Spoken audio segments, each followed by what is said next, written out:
lembrar alguns pontos importantes sobre a competência territorial. Primeiro, nós definimos se aquela matéria ela pode ser discutida ou não na Justiça do Trabalho. Se aquela matéria seria da competência trabalhista ou não. Chegamos à conclusão que é. Não, posso ajuizar essa ação na Justiça do Trabalho. Perfeito. Aí eu lembrei que nós temos milhares de municípios, nós temos milhares de locais para o ajuizamento dessa ação. Milhares de varas do trabalho. Aí eu comecei a me perguntar o seguinte, mas em que local eu vou ajuizar essa ação trabalhista? Pelo seguinte, eu tenho domicílio em Vitória, no Espírito Santo. Eu fui contratado no Rio de Janeiro. Fui lá para uma reunião, fui contratado no Rio de Janeiro. Eu trabalhei em Salvador. Depois, eu fui demitido. A minha dúvida é a seguinte, eu ajuizo a ação em Vitória, que é meu domicílio, Rio de Janeiro, que foi o local da contratação, ou Salvador, o local da prestação dos serviços? Galera, essa resposta ela é muito fácil, ela é muito tranquila. Cai em prova? Cai. A FCC traz bastante aqui questões relacionadas à competência territorial. A resposta consta num único artigo aqui que você tem que conhecer.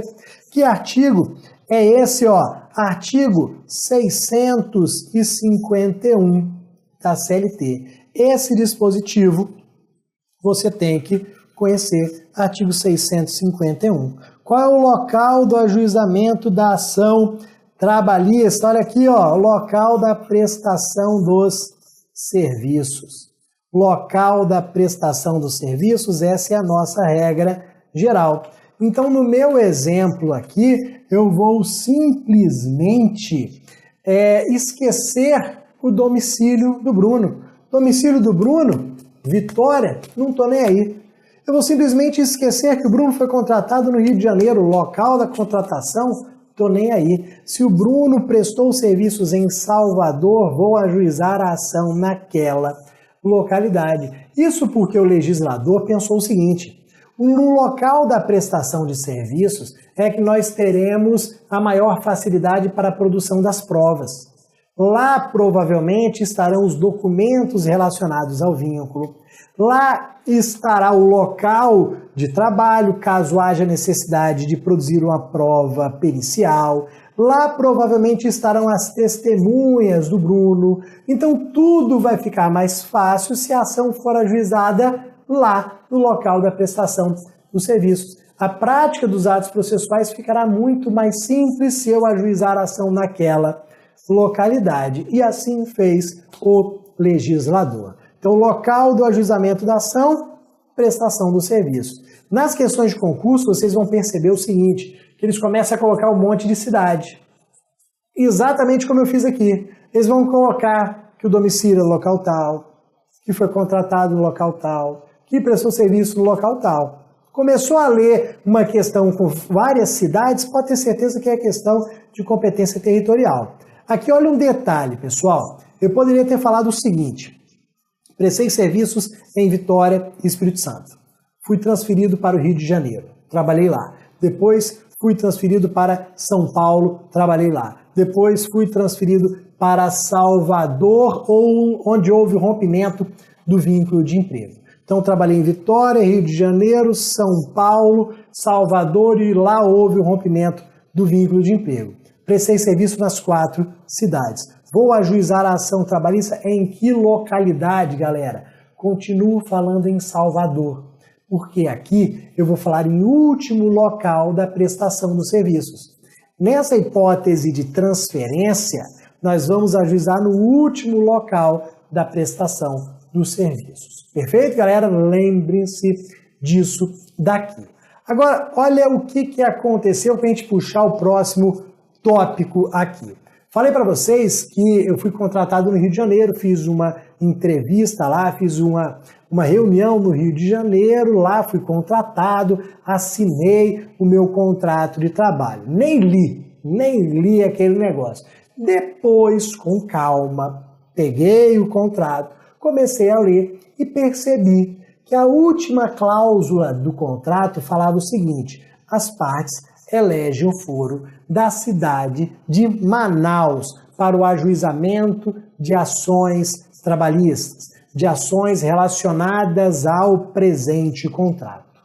Caraca, bicho, eu assinei esse negócio.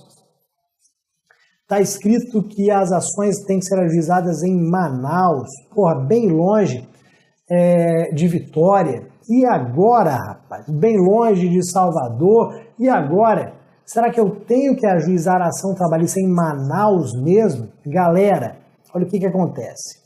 Essa cláusula que eu contei para vocês é a cláusula chamada de eleição de foro.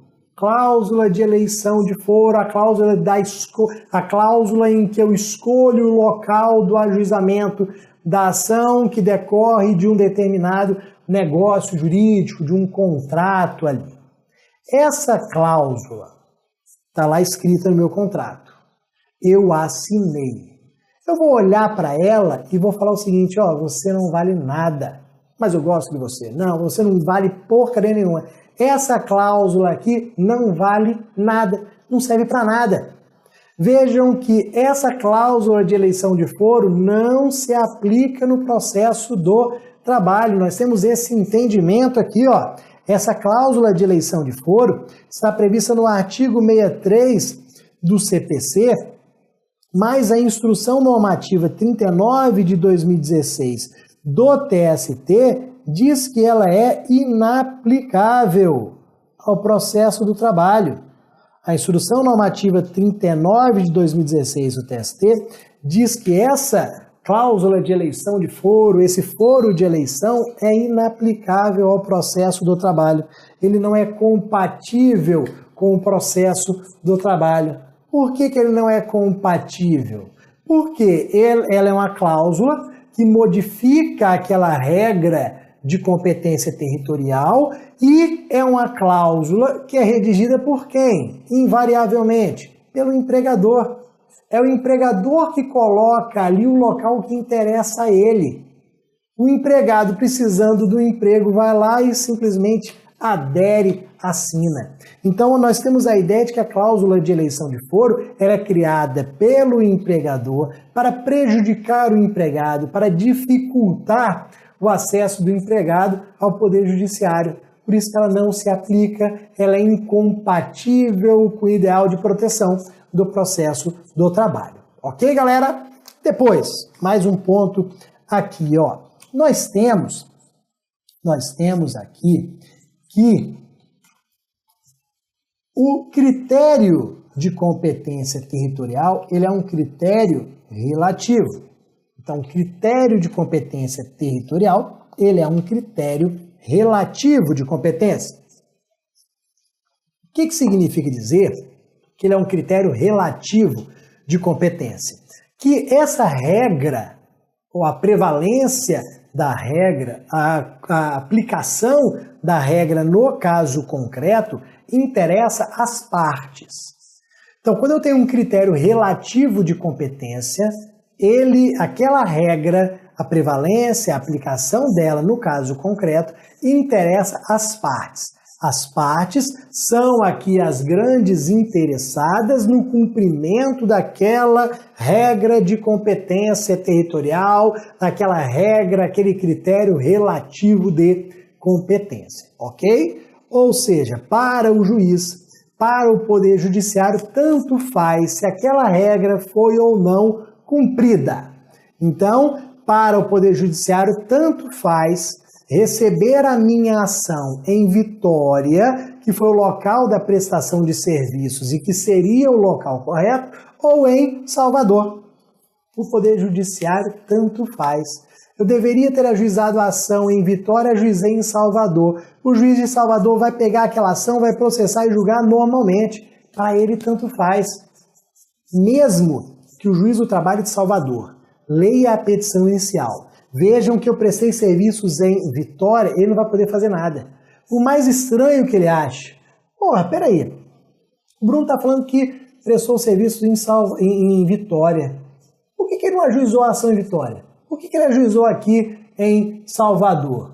Por mais estranho que o juiz ache, né, por mais curioso que ele esteja, ele não vai poder fazer nada. Deixa pra lá, vamos dar sequência aqui. Isso porque, por mais errado que esteja o local do ajuizamento da ação, o juiz não pode reconhecer de ofício esse erro.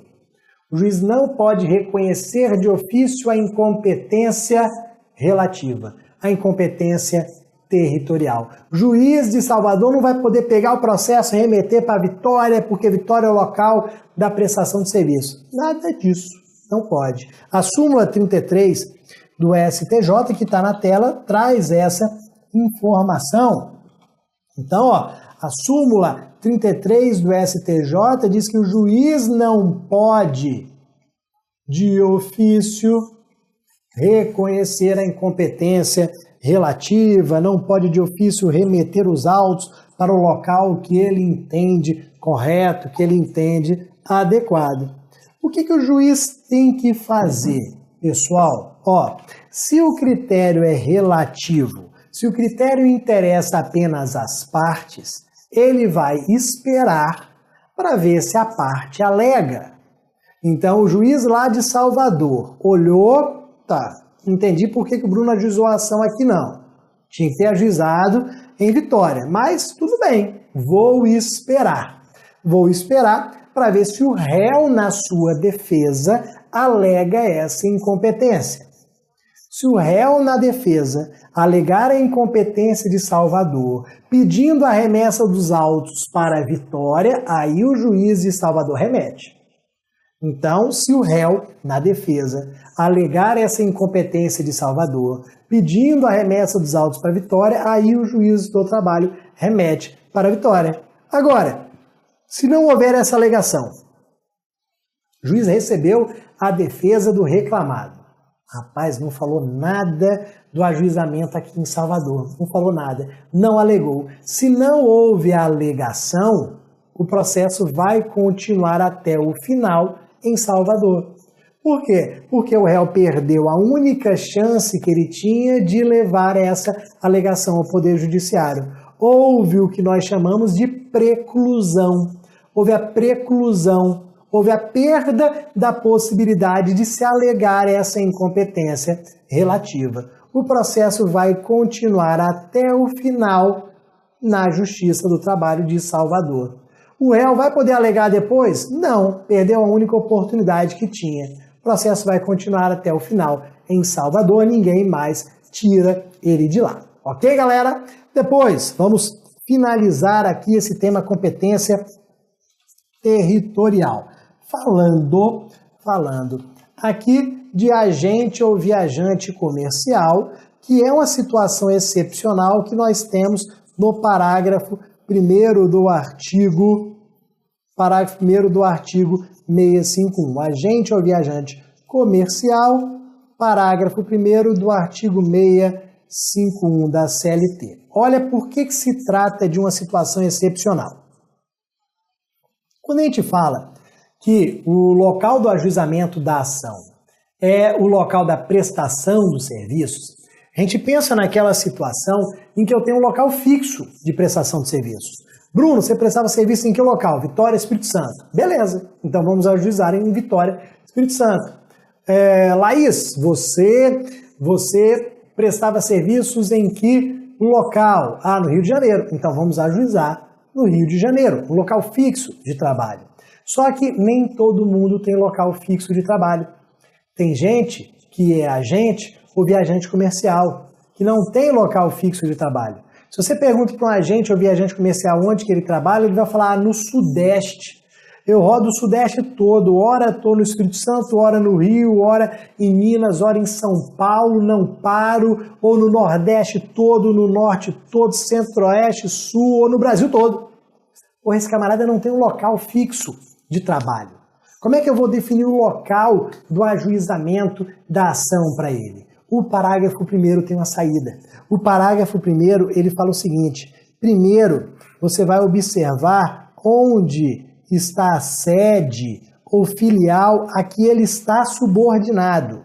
Então, primeiro você vai olhar onde está a sede, onde está a filial, aqui ele está subordinado. Ele, apesar de trabalhar no Brasil todo, no Sudeste todo, ele estava subordinado à filial de São Paulo, por exemplo. Se ele estava subordinado à filial de São Paulo, ele vai ajuizar a ação em São Paulo. Então, primeiro olho para onde está a sede ou a filial a que ele estava subordinado e ajuiza naquele local. Se ele não tinha subordinação específica a nenhum local, ou seja, se ele não tinha essa subordinação, diz o dispositivo como uma última saída que ele poderá ajuizar a ação aqui, ó, ou no domicílio dele ou na localidade mais próxima. Ou no domicílio dele ou na localidade mais próxima. Só que essa segunda aqui, de domicílio ou de localidade mais próxima, é só se não houver aquela subordinação. Nas provas de concurso, eles geralmente colocam que ele estava subordinado a um determinado local. Trabalhava nas cidades A, B, C e D e estava subordinado à filial tal. Aí você vai para aquela filial, para aquela localidade. Se ele disser que não havia subordinação, domicílio dele ou localidade mais próxima. Com isso daqui você mata todas as questões sobre competência territorial de TRT. Depois faça as questões, lembre aqui desse ponto da aula que você irá acertar, ok?